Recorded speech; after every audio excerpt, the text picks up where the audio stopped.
తాగి పడుకుంటే రాత్రి ఇంట్లోకి దొంగొచ్చినా కూడా తెలియదా అంటే నిజమే.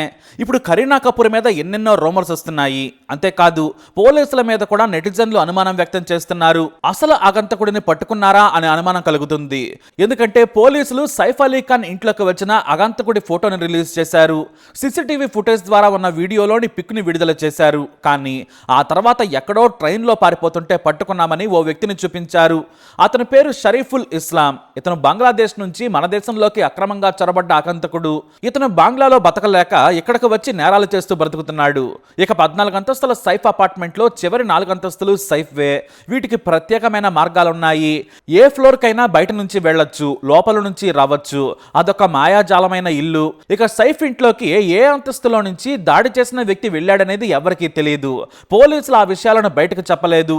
అయితే పోలీసులు ముందు ఫోటో రిలీజ్ చేసిన వ్యక్తికి అలాగే ఆ తర్వాత పట్టుకున్న వ్యక్తికి పోలికలు లేవు. కానీ అతనే నేరం ఒప్పుకున్నాడనే వార్తలను బయటకు లీక్ చేశారు పోలీసులు. అసలు ఎందుకు ఇలా చేస్తున్నారు? కనీసం పోలిక లేని వ్యక్తిని ఎందుకు చూపిస్తున్నారు? అసలు ఆగంతకుడిని పట్టుకోవడంలో కాస్త ఆలస్యం కావడంతో ఎవరో ఒకరిని పట్టుకున్నారా? ముంబై సేఫ్ ప్లేస్ కాదనే విమర్శలను తిప్పికొట్టేందుకు పోలీసులు ఫేక్ డ్రామాలు ఆడుతున్నారా అనేది ఇప్పుడు అందరి మదిలో ఉన్న ప్రశ్న. వాస్తవానికి ఆగంతకుడు దొరికాడు, సైఫ్ కేసు క్లోజ్ అయిపోయింది అనుకున్నారు. కానీ చాలా మిస్టరీలు ఈ కేసులో ఉన్నాయి. ఇప్పుడు బాంద్రా పోలీసులు చావు కబురు చల్లగా చెప్పారు.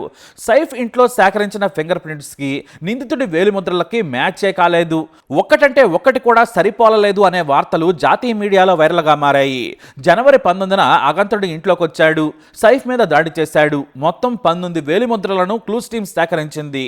కానీ అవి పోలీసులు అరెస్ట్ చేసిన వ్యక్తివి మాత్రం కావు. దీంతో పోలీసులకు ఫ్యూజులు అవుట్ అయ్యాయి. మళ్లీ పరీక్షల కోసం ఘటనా స్థలం నుంచి మరిన్ని నమూనాలను తీసుకోవాలని భావిస్తున్నారు.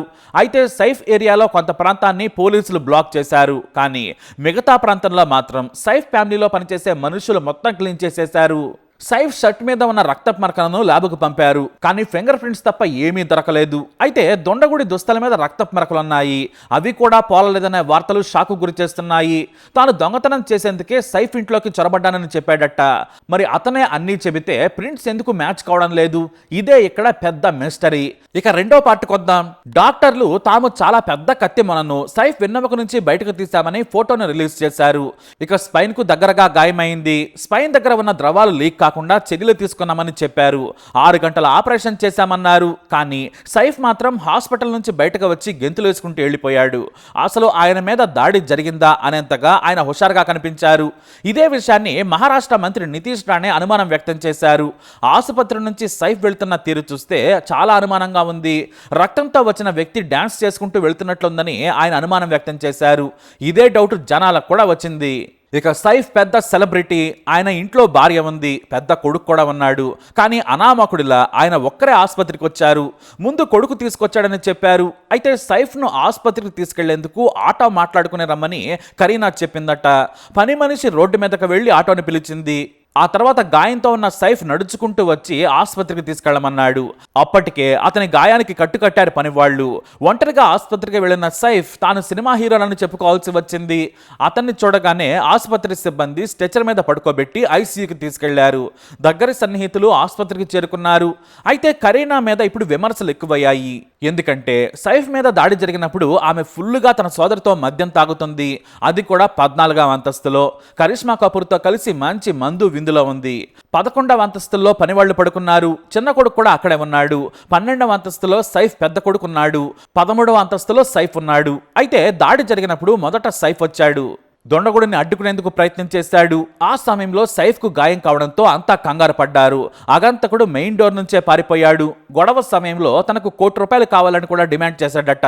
కానీ పని వాళ్ళందరినీ చూసి తానొక్కడిని ఏమీ చేయలేనని పారిపోయాడట. ఇక సైఫ్ కు గాయమైతే ఆదుకునే పరిస్థితుల్లో కరీనా లేదట. ఫుల్గా మద్యం మత్తులో ఉన్న ఆమె సైఫ్ ను ఆసుపత్రికి తీసుకెళ్లే పరిస్థితులు లేకపోవడంతో పని మనిషిని ఆటో తీసుకున్నామని చెప్పిందట. ఇక కరీనా కపూర్ సైఫ్ తో వెళ్లాలనుకోలేదు. అలాగే ఆ తర్వాత కూడా రావాలనుకోలేదు. ఎందుకంటే ఆమె ఆసుపత్రికి తీసుకెళ్లిన ఆ తర్వాత వెళ్ళిన ఆమె తాగి ఉందని అందరికీ తెలిసిపోతుంది, ఫోటోలు వీడియోలు బయటకు వస్తాయని రానని చెప్పిందట. అంతేకాదు సైఫ్ కొడుకు కూడా మద్యం మత్తులో ఉన్నాడు. పోలీసులు అక్కడికి చేరుకుంటే తాము సరైన కంట్రోల్లో లేమని, పోలీసుల ప్రశ్నలకు సమాధానం చెప్పలేని స్థితిలో ఉన్నామని, బయట ప్రపంచానికి తెలిస్తే పరువు పోతుందని భయపడ్డారట. మొత్తంగా ఎవరు డ్రైవింగ్ చేసే పరిస్థితుల్లో లేరు, రెగ్యులర్ డ్రైవర్స్ లేరు. దీంతో పని మనిషి ఆటోను తీసుకొచ్చింది. ఇక పోలీసులకు భయపడి కరీనా తన అక్కతో కలిసి కరిష్మా కపూర్ ఇంటికి వెళ్ళిపోయింది. మరునాడు ఉదయం ఆసుపత్రికి చేరుకుంది. ఈ విషయంపై దుమారం రేగుతోంది. ఇంట్లోకి దొంగలొచ్చినా చూసుకోలేని, భర్తకు సాయం చేయలేని స్థితిలో ఉన్నంతగా తాగిందని తీవ్రమైన విమర్శలు చేస్తున్నారు. దీంతో సోషల్ మీడియాలో కరీనాకు వ్యతిరేకంగా స్టోరీస్ వస్తున్నాయి. ఇక ఇదే సమయంలో కరీనాకు మద్దతుగా నటి ట్వింకిల్ ఖన్నా ఇన్స్టాలో పోస్ట్ పెట్టారు. భర్తకు ఏం జరిగినా భార్యను బ్లేమ్ చేయడం కామన్ అయిపోయిందని విమర్శలకు కౌంటర్ ఇచ్చారు. ఇలా సైఫ్ గాయం నుంచి కరీనా మద్యం మత్తు వరకు అన్ని మిస్టరీలే. మరోవైపు పోలీసులు పట్టుకున్నామన్న అగంతకుడు కూడా మిస్టరీగా మారాడు. మరి ఈ కేసును పోలీసులు ఎలా విచారిస్తున్నారు? అసలైన అగంతకుడి కోసం పోలీసులు ఇంకా వెతుకుతున్నారా?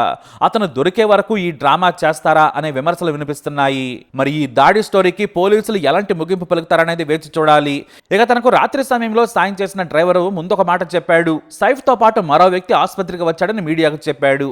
కానీ సైఫ్ ను కలిసిన తర్వాత అతనొక్కడే రక్తంతో నిండిన బట్టలతో నడుచుకుంటూ వచ్చాడని చెప్పాడు.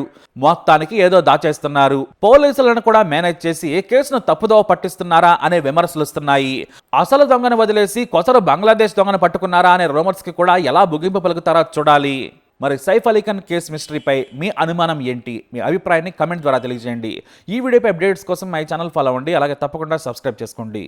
ये क्या वाकया हुआ सैफ अली खान के साथ वो बताइए। मेरा नाम है भजन सिंह राणा और जैसे कि मैं जा रहा हूँ नाइट में गाड़ी चला रहा हूँ, 2-3 बजे की बात है और सब गलियों में जाते हुए देख रहा हूँ तो एक लेडी हाथ दे रही है, उसको रिक्शा गेट से भी आवाज़ आ रही है, रिक्शा बहुत आवाज़ आ रही है। और उसके बाद जैसे यूटर्न मारता हूँ, गाड़ी गेट पे लगाता हूँ तो एक शख्स निकलता है पूरा लगभग खोल से, उसके साथ 2-4 बंदे भी और भी रहते तो लेडीज भी रहते तो उसके बाद बैठाया जाता है, रिक्शे में बैठाया जाता है। फिर बोलता किधर छोड़ने का, लीलावती जाओगे या वली फैमिली जाओ, तो करने के बाद उसके बाद बोलते लीलावती, फिर उसमें छोड़ता हूँ, मुश्किल से 4-5 मिनट लगता है उनको छोड़ने में, तो मैं डायरेक्ट उनको लीलावती लेके जाता हूँ, उनको छोड़ता हूँ। उसके बाद बोलते कि मैं सैफ अली खान हूँ, साथ को बुलाया जाता है, उनको पूछा जाता है, फिर उसके बाद बोलते कि मैं सैफ अली खान हूँ, ये सब।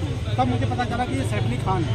क्या आपको पुलिस ने स्टेटमेंट के लिए बुलाया है? नहीं वैसा कुछ नहीं। मेरा कितना जख्म था जब सैफ अली खान आपकी गाड़ी में बैठे? कम मैं ऐसा नहीं देखा था, ऐसा बुलेट हल्का निकल रहा था, गर्दन से निकल रहा था, अभी जब उतरे थे तो पीठ से भी निकल रहा था ऐसा। शुक्रिया। लवकर है और क्या